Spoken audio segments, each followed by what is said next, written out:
3 weeks had passed since the night of the meteor storm, and the galaxy had finally come to see what all the fuss was about. The delegation from the Galactic Concord arrived in a ship that made the entire human colony look like a collection of mud huts, its hull gleaming with technology that humans would not develop for another 1,000 years. Myra stood at the edge of the landing pad with Lear in her arms, the baby having grown surprisingly attached to her human caretaker in the weeks since the surgery. Verthan stood beside her, his wounds finally healed and his bearing proud despite the tragedy that still weighed on his shoulders. The delegation consisted of 3 species that Mira had only read about in classified briefings.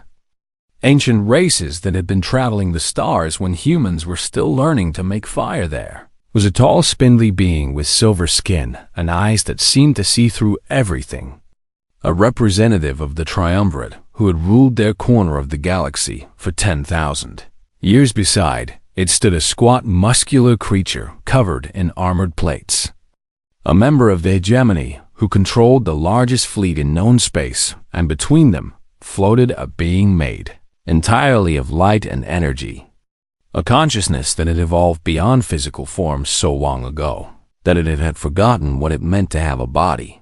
These were the powers that shaped the galaxy, the ancient civilizations that decided the fate of younger species with calculations and politics that humans could barely comprehend, and they had come to evaluate humanity.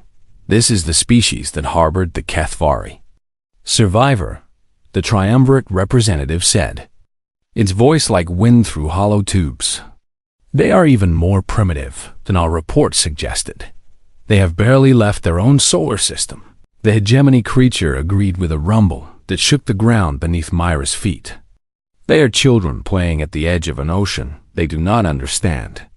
The being of light pulsed in a way that might have been agreement or might have been something else entirely. Myra felt her jaw tighten at their dismissive tones, but she held her tongue, knowing that this was not her moment to speak. That moment belonged to someone else. Orthorthon stepped forward and raised his head high, and when he spoke, his voice carried across the landing pad with a strength that belied all the loss he had suffered. I have traveled among your species, he said, addressing the delegation with eyes that burned with quiet fire. I have walked the halls of the Triumvirate Council, and I have served aboard hegemony vessels, and I have communed with the beings of light in their realm beyond matter. The delegation watched him with expressions that ranged from boredom to mild interest. I have seen civilizations that are 10,000 years older than humanity, Verthan continued, with technology that makes their greatest achievements look like toys, with knowledge that spans the rise and fall of countless worlds. He paused and looked at Mira, at the baby in her arms, at the human colony that spread out behind them in all its fragile, imperfect glory. And I have watched those ancient civilizations calculate acceptable losses when faced with crisis, he said, his voice growing harder now. I have seen the Triumvirate abandon entire systems because the cost of defending them exceeded the predicted benefit. I have seen the hegemony sacrifice millions of their own people because the numbers told them it was the logical choice. The Triumvirate representative shifted uncomfortably, and the hegemony preacher's eyes narrowed. I have seen species weigh lives on scales and find them wanting, Verthan said. I have seen the weak and the young and the helpless left to die because saving them did not fit into someone's calculations. He gestured toward Myra with one of his forearms, and then I met this woman. Every eye on the landing pad turned to look at the human doctor, who stood holding a blue alien baby as if it were the most natural thing in the world. She found me dying in the wreckage of my ship with my daughter fading in my arms, Verthan said. She had every reason to turn away. Her protocols told her to wait for authorities. Her government would punish her for helping us. She had no knowledge of our biology and no tools designed for our species. His voice softened with an emotion that needed no translation. But she did not calculate, he said. She did not weigh the risks against the benefits or the costs against the gains.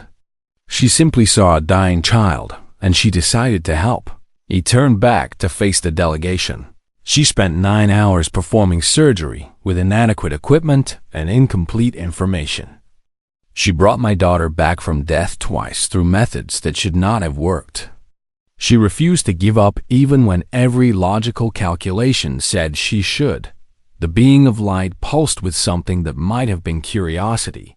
When I asked her why, Verthon continued. When I asked her why she was risking everything for strangers who meant nothing to her, do you know what she said? He paused and let the silence stretch. She said it was because Lear was a baby. He said, because I asked for help. Because she could try even if she could not guarantee success. His eyes swept across the ancient beings before him. She said that was enough. He said that it had always been enough. The delegation was silent now, their dismissive attitudes replaced by something more thoughtful. The hollow is coming, Verthon said, and his voice carried the weight of everything he had lost. It has consumed 17 civilizations, and it will not stop until it has consumed everything else. Every species it has faced has calculated their odds and fled. Every ancient race has looked at the numbers and decided that fighting was not worth the cost. He looked at Myra again, and this time she saw something in his eyes that made her heart swell with pride. Perhaps it is time to ask the humans what they would do instead.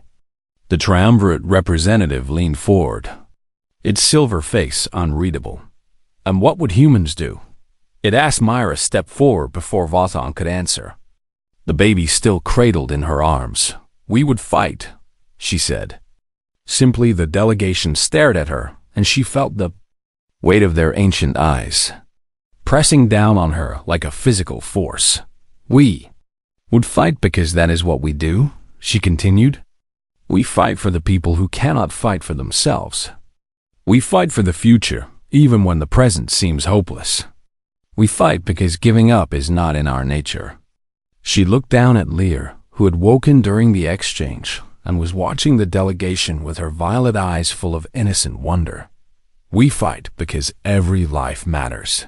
Myra said, not just the lives that fit into calculations or serve strategic purposes. Every single life matters, and we will burn ourselves to ash trying to save them. The being of light pulsed brightly and spoke for the first time, its voice like a chorus of bells. That is not logical. It said. Myra smiled, and it was not a gentle smile. No, she agreed. It is human. The silence that followed seemed to last forever. And then the hegemony creature let out a sound that might have been a laugh. Perhaps we have underestimated this species.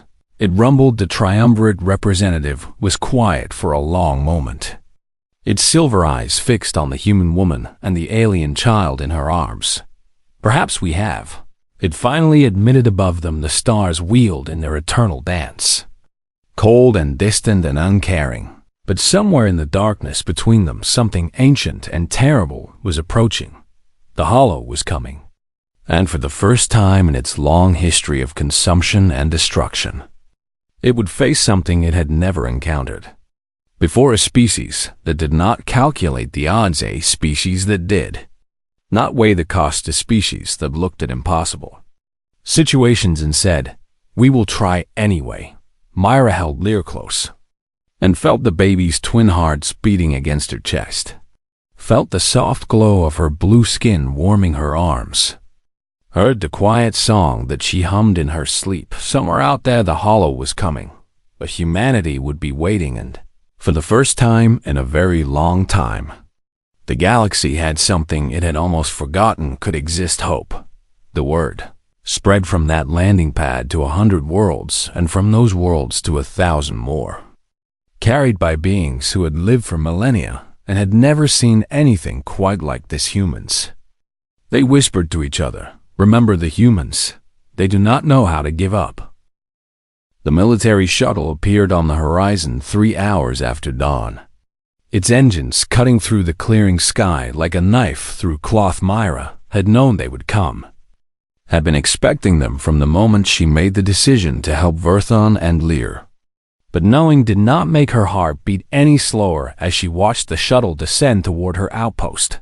"They are here," she said quietly, turning away from the window to look at Verthon, who sat beside the examination table where Lear was sleeping peacefully. The baby's blue glow had grown stronger throughout the morning, a sign that her body was healing and adapting and fighting to survive just as she had done since the moment she was born. Verthon rose slowly from his chair, his own wounds treated but not fully healed, his movements careful and deliberate as he positioned himself between the door and his daughter.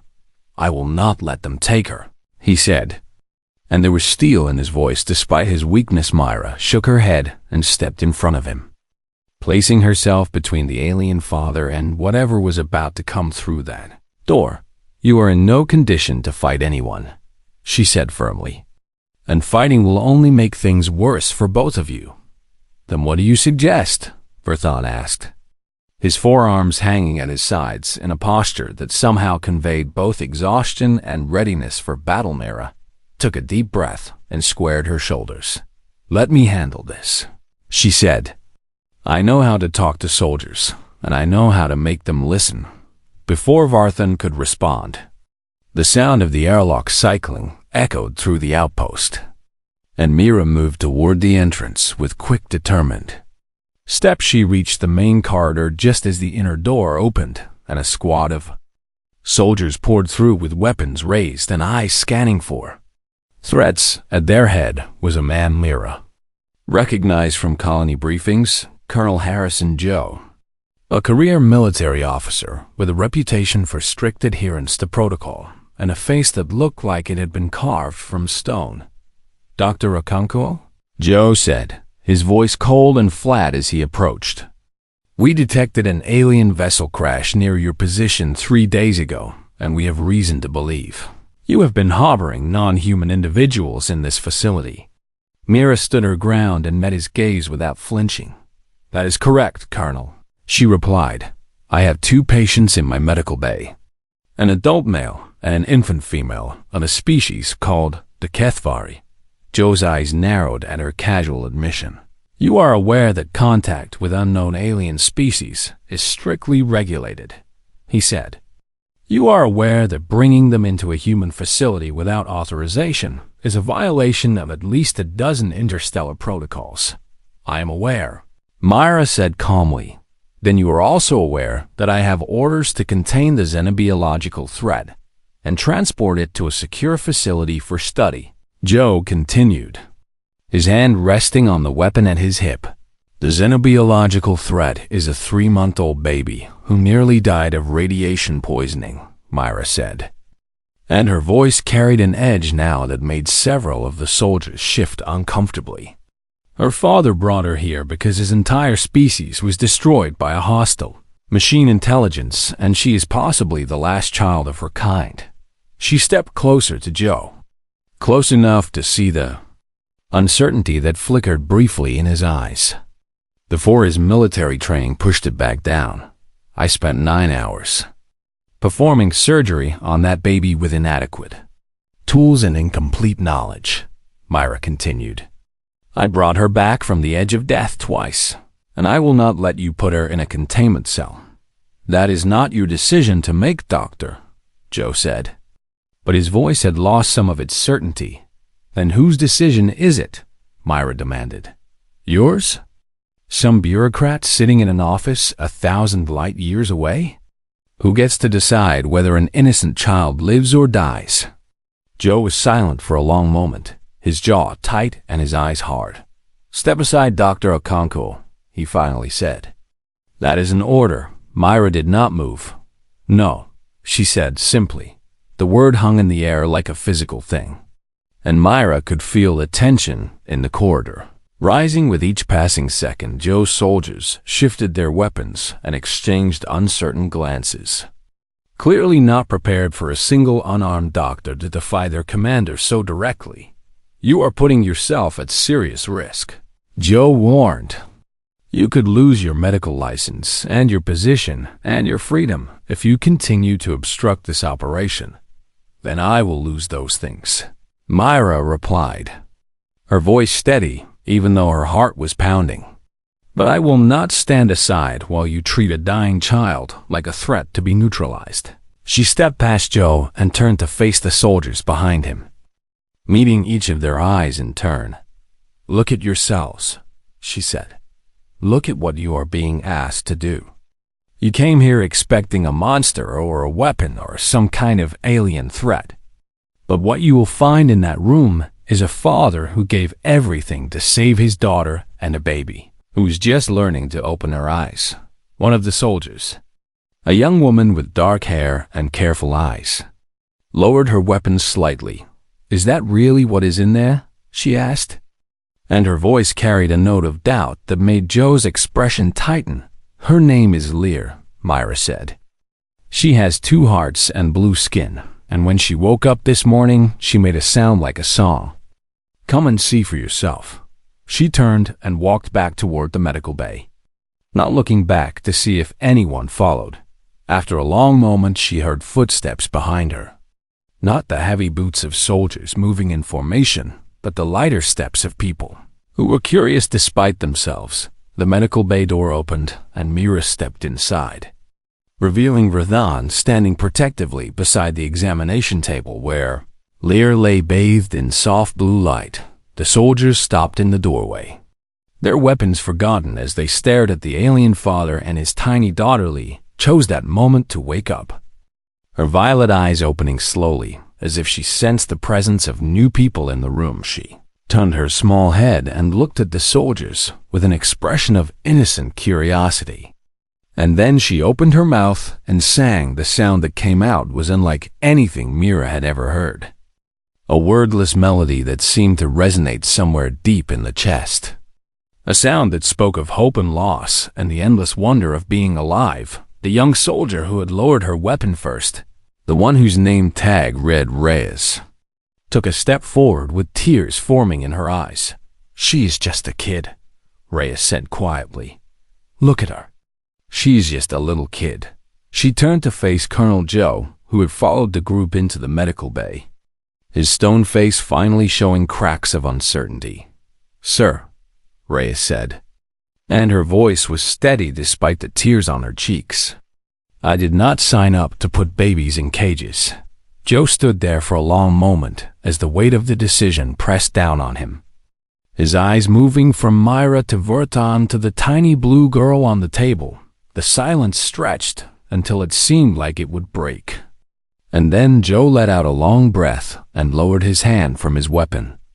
"Temporary quarantine," he said finally, his voice rough. "Under Dr. Okonkwo's supervision until I can contact command and figure out what the hell we are supposed to do with this situation." Mira felt the tension drain from her body as the soldiers around her relaxed and lowered their weapons. "Thank you, Colonel," she said. Joe shook his head, his expression complicated in a way that suggested he was not entirely sure he had made the right choice. "Do not thank me yet, Doctor," he said. "There are people above my pay grade who will have a lot of questions about what happened here, and I cannot protect you from all of them." He turned to look at Verthan and the baby. "You had better hope the child is worth the trouble you have caused." Verthan spoke for the first time since the soldiers arrived, his voice quiet but clear. "She's worth more than you can possibly imagine," he said. "She's worth everything." Joe stared at him for a long moment, then turned and walked out of the medical bay without another word. Myra watched him go and then turned back to her patients, the alien father and the blue baby who had somehow changed everything. "We are not safe yet," she said softly. "No," Verthan agreed, "but we are safer than we were, and that is because of you." He reached down and gently lifted Lear from the table, cradling her against his chest with all 4 arms. "There is something else you should know," he said, his dark eyes meeting Myra's with an expression that sent a chill down her spine. "The hollow is still coming. It followed us here, and it will not stop until it has consumed everything. Myra looked at the baby in his arms, at the soft blue glow that pulsed with life and hope. "Then we will find a way to stop it," she said. And she was surprised to find that she meant it. Outside the window, the sky had finally cleared, revealing stars that seemed closer and brighter than they had ever been before. Somewhere out there in the darkness, something terrible was approaching. But for now, there was a baby who needed protecting and a galaxy that needed to be warned, and Mira Okonkwo was not going to let either of them down. The surgery began at midnight, and by the third hour, Mira had already failed twice. The first time came when she tried to filter the radiation from Lear's blood, using a technique designed for human patients.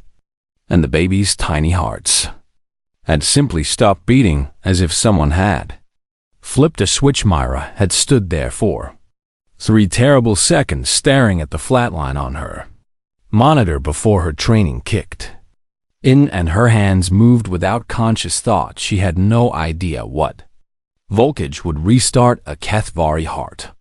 So she started low and worked her way up, adjusting the paddles to account for the twin hearts in the center of the chest rather than the single offset heart of a human. Shock made Lear's small body jerk on the table, and Mira held her breath as the monitor stayed flat. She shocked her again. "Nothing. Come on," Mira whispered, her voice cracking under the weight of the moment. "Come on, little one. Do not give up on me." She shocked her a third time with the voltage raised higher than she would ever dare use on a human infant. And suddenly, the monitor began to beep again. 2 heartbeats appearing in perfect rhythm like dancers finding their steep. Verthon made a sound from his chair that was somewhere between relief and agony, and Mira did not have time to acknowledge it before she was back to work. The second failure came at hour 5, when she attempted a blood transfusion using a synthetic compound she had created on the spot, mixing chemicals that she hoped would approximate the copper-based blood that Lear needed. The baby's body rejected it almost immediately, and her vital signs began to crash again. This time, Myra did not freeze. She grabbed a different set of compounds and started mixing again, her fingers flying across her workstation as she adjusted. The formula based on what she had learned from the first Adam Vorthan was barely conscious now, his own injuries taking their toll. But every time Myra asked him a question about HFY biology, he forced himself to answer. "The blood needs to carry more oxygen," he mumbled when she showed him the readings. "Your compound is too dense." Mira adjusted and tried again. The third attempt worked, at least well enough to stabilize Lear's oxygen levels, while Myra moved on to the next problem. By hour 6, Myra's hands were shaking so badly she could barely hold her instruments, and her vision was blurring from exhaustion and stress. She set down her scalpel and gripped the edge of the examination table, her head bowed as she tried to force her body to keep going. "You need rest," Rathan said from his chair, his voice weak but concerned. Mira shook her head without looking up. "She needs me to keep working," she replied. "You will make mistakes if you do not rest," Rathan pressed. "Mistakes that could kill her." Myra was quiet for a long moment, a grip on the table so tight that her knuckles turned white. 20 minutes, she finally said. "I will rest for 20 minutes, and then I will continue."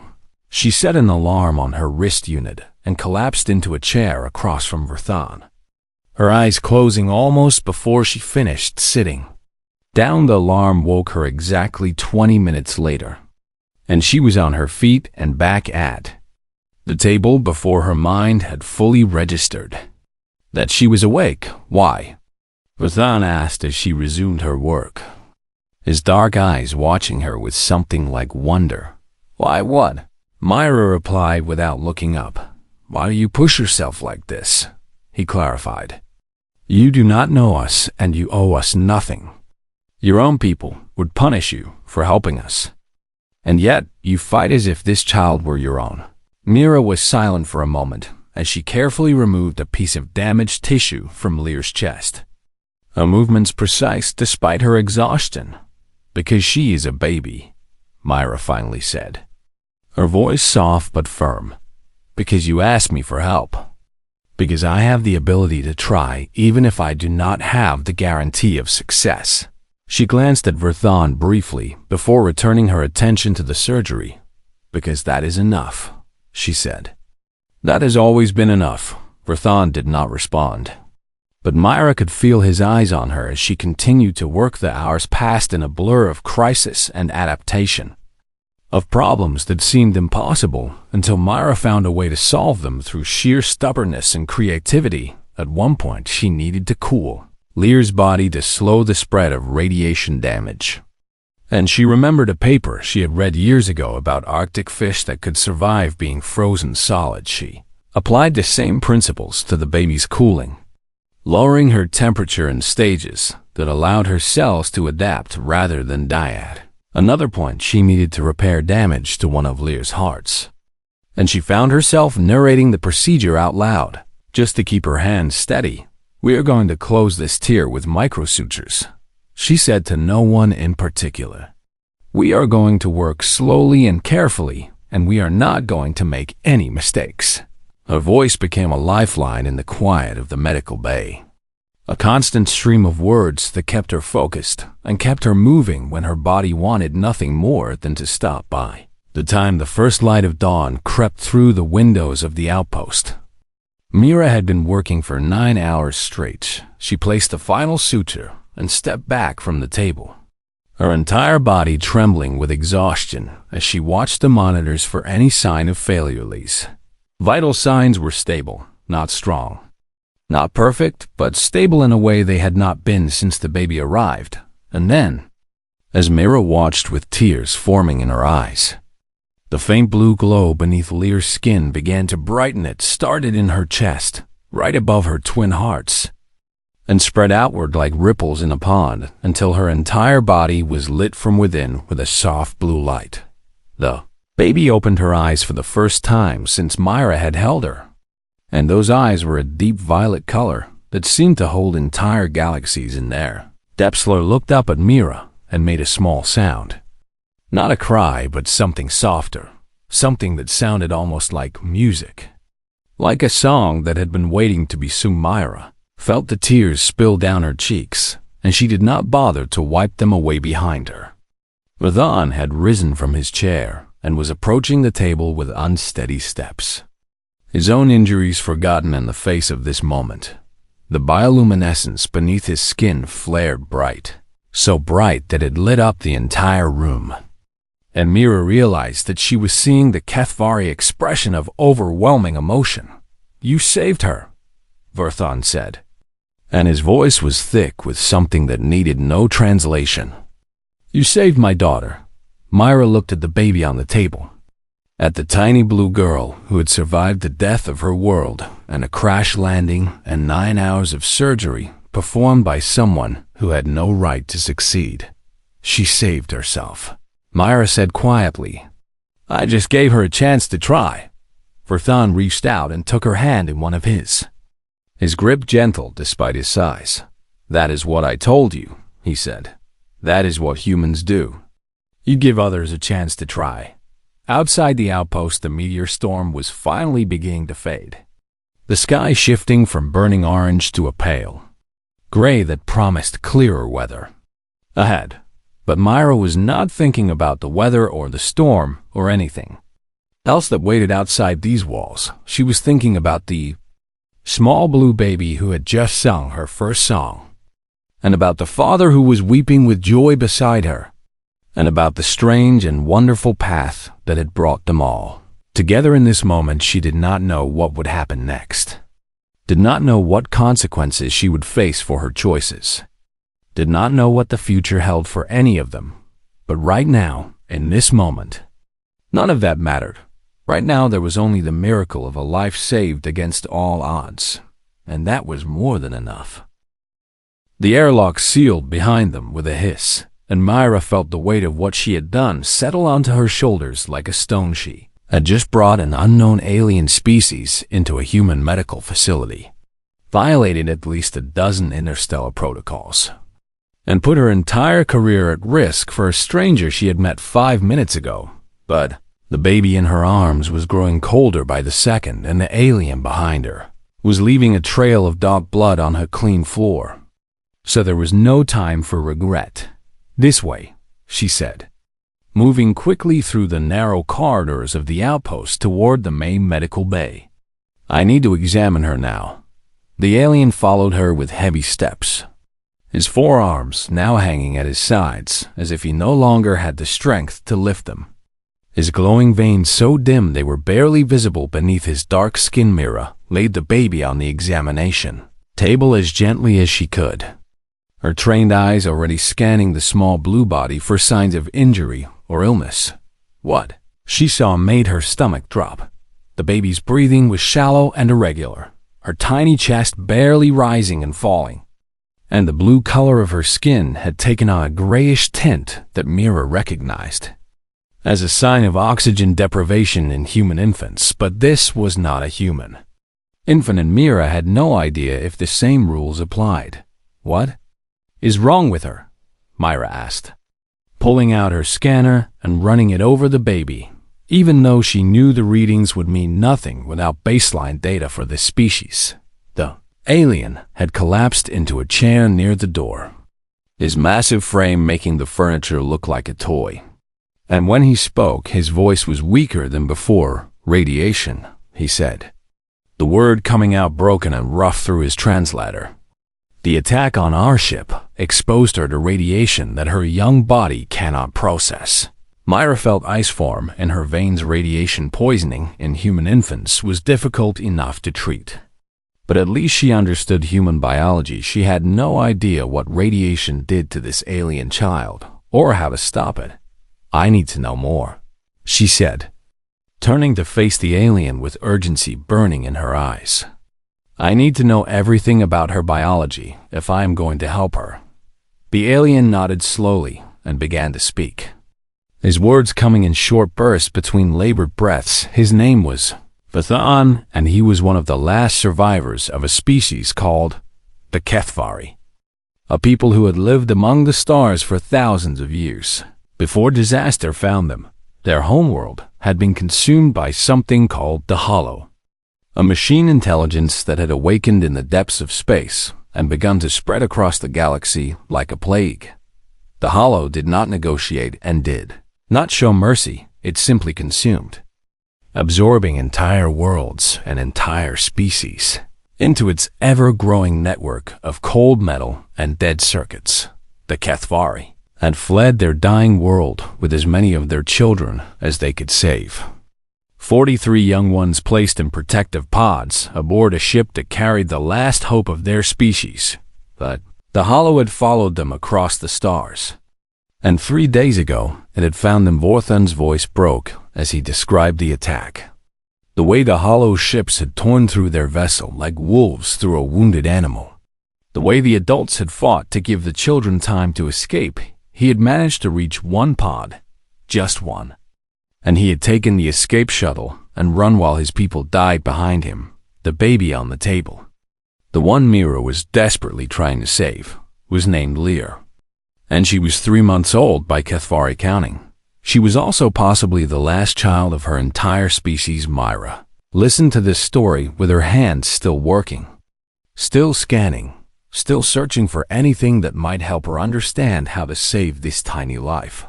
Her blood, Vathan continued, his eyes never leaving the baby. "It is based on copper rather than iron like yours, and her body temperature should be cooler than a human by about 10 degrees. Myra nodded and adjusted her readings, finally getting baseline data she could use.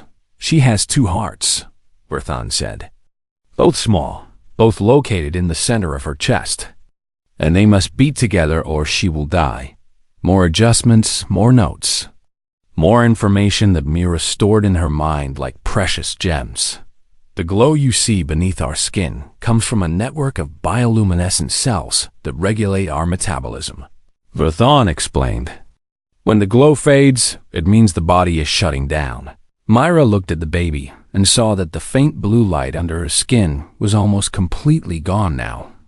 Just a few weak flickers near her chest where her twin hearts struggled to keep beating.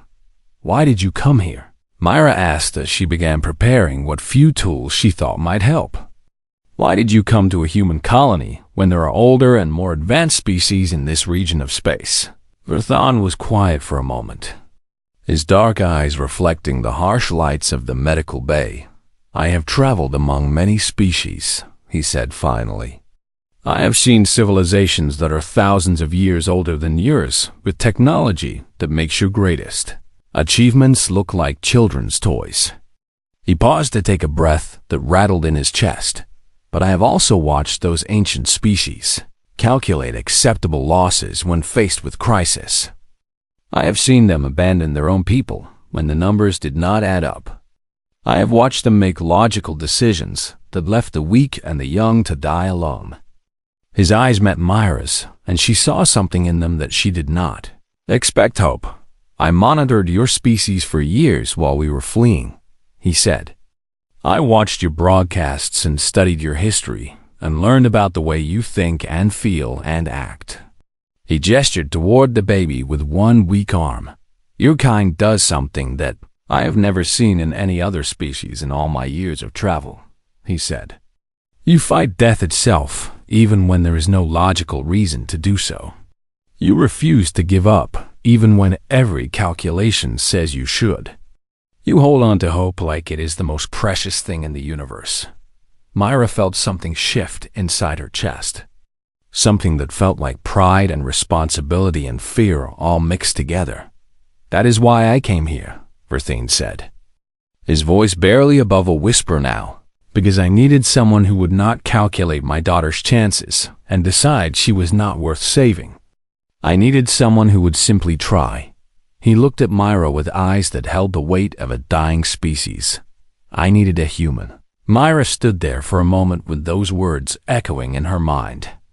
Then she turned back to the examination table where little Lear lay struggling for each breath. She did not have the right equipment for this. She did not have enough knowledge about Kethvari biology. She did not have any experience with alien radiation poisoning or copper-based blood or twin hearts that had to beat in perfect harmony, but she had 2 hands and a medical degree and 12 years of experience refusing to let patients die on her watch, and apparently that was exactly what this situation required. "I am going to need you to stay awake," she told Verthane without looking away from the baby. "I am going to have questions, and I need you to answer them no matter how tired you are." She picked up a scalpel and looked at the tiny blue body before her, mapping out an approach that was half science and half desperate hope. "Your daughter is not going to die tonight," Myra said, and her voice carried a conviction that surprised even her. "Not if I have anything to say about it." Behind her, Verthane made a sound that might have been a sob or might have been a prayer outside. The meteor storm continued to rage, but inside the small medical outpost on Kepler 442b, a human doctor prepared to fight for a life that was not her own. The sky above Kepler 442b burned like a dying sun as meteors tore through the atmosphere in waves of fire and destruction. And Dr. Myra Okonkwo stood alone at the window of her medical outpost, watching the chaos unfold with tired eyes that had seen too much in 12 years on this distant world. She pressed her hand against the reinforced glass and felt the vibrations of impacts hitting the colony shield somewhere in the distance, each one sending a low rumble through the floor beneath her feet like the heartbeat of an angry god. Her staff had evacuated 3 days ago when the warnings came through, but Myra had stayed behind because someone always stayed behind at a medical outpost. Someone had to be ready for emergencies, and that someone was always hers. The coffee in her mug had gone cold hours ago, but she drank it anyway, grimacing at the bitter taste as another meteor streaked across the orange sky, leaving a trail of smoke and sparks behind it. All shuttles were grounded, and all communications were scrambled by the electromagnetic interference from the storm. which meant Mira was truly alone for the first time in years. Cut off from the colony hub and from any hope of backup if something went wrong, she had almost convinced herself that nothing would go wrong when the proximity alarm screamed to life and filled the outpost with flashing red lights, and a sound that made her heart jump into her throat. Her fingers flew across the control panel as she pulled up the external sensors, and what she saw made her breath catch in her chest. A ship was coming down through the meteor storm, a small vessel barely larger than an escape pod, and it was coming down at an angle that no pilot would choose unless they had no other choice. The ship punched through the burning sky like a fist through paper, trailing flames and debris as it fought against gravity and lost. And Mira watched it disappear behind a ridge 2 kilometers from her outpost with a flash of light and a boom that shook the walls. For a long moment she stood there with her hand still pressed against the glass, her mind racing through all the protocols she had memorized over the years. Protocol said to wait for military response. Protocol said alien vessels were not her jurisdiction. Protocol said she should seal the outpost and report the crash through emergency channels as soon as communications were restored. But the communications were dead, and the military was grounded, and somewhere out there in the burning night someone might be hurt or dying. And Mira had not become a doctor to follow protocols that let people die alone. She grabbed her medkit from the wall and checked the seals on her environmental suit with quick practice movements, her hands steady even as her heart pounded against her ribs. The airlock hissed open, and the heat of the meteor storm hit her like a wave. The air thick with smoke and the smell of burning rock. She ran the terrain of Kepler 442b. Was rough and unforgiving, covered in sharp volcanic rock and deep crevices that could swallow a person whole if they were not careful. But Myra knew this land like she knew the lines on her own palm. She had walked these paths 1,000 times to reach injured miners and sick colonists and children who had wandered too far from the settlement, and her feet found the safe routes even in the orange darkness of the storm. Meteors continued to fall around her, smaller ones now that burned up before they hit the ground, filling the air with streaks of light that would have been beautiful if they were not so dangerous. By the time she reached the crash site, her lungs were burning and her legs were shaking, but she did not stop. Could not stop, because she could see the wreckage now, and it was worse than she had imagined. The ship had torn a long scar across the rocky ground before coming to rest against a boulder. Its hull cracked open like an egg, and smoke pouring from wounds in its metal. Skin and something was moving inside. Myra approached slowly with her medkit clutched to her chest and her eyes straining to see through the smoke and the flickering light of small fires burning in the debris. A figure emerged from the wreckage, and Mira felt her world shift on its axis as she realized that everything she thought she knew about life in the galaxy was about to change. He was tall, taller than any human she had ever seen, with skin like polished obsidian that seemed to absorb the firelight rather than reflect it. 4 arms extended from his broad shoulders, and beneath his dark skin she could see veins that glowed with a faint blue light, pulsing weakly like a dying heartbeat. He was injured badly. She could see that even from a distance, with wounds that leaked the fluid that was too dark to be human blood. But what made her freeze in place was not his alien form or his terrible injuries. It was what he held clutched against his chest, with all 4 of his trembling arms, a baby. The infant was small enough to fit in his cupped hands, with skin the color of a summer sky and delicate features that were clearly not human but were unmistakably those of a child. The baby was not crying, not moving, barely breathing from what Myra could see, and the blue glow that she assumed should pulse beneath its skin was almost completely dark. Alien saw her standing there, and his eyes, large and dark and filled with more pain than Myra had ever seen in any eyes, human or otherwise. Locked onto hers with desperate intensity, he took a stumbling step toward her, and then another, his legs barely holding him, upright as his bioluminescent veins flickered and dimmed.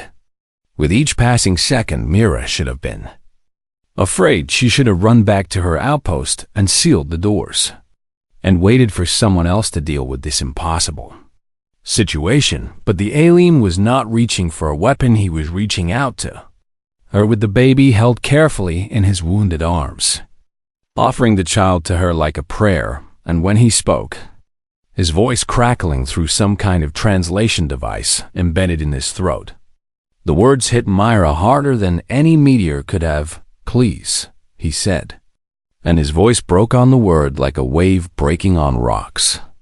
"Help her." Myra looked at the dying alien and the silent blue baby in his arms, and she thought about protocols and regulations and all the reasons she should walk away. Then she stepped forward and held out her hands. "Give her to me," she said, and her voice was steady even though her heart was not. "I am a doctor, and I will help her."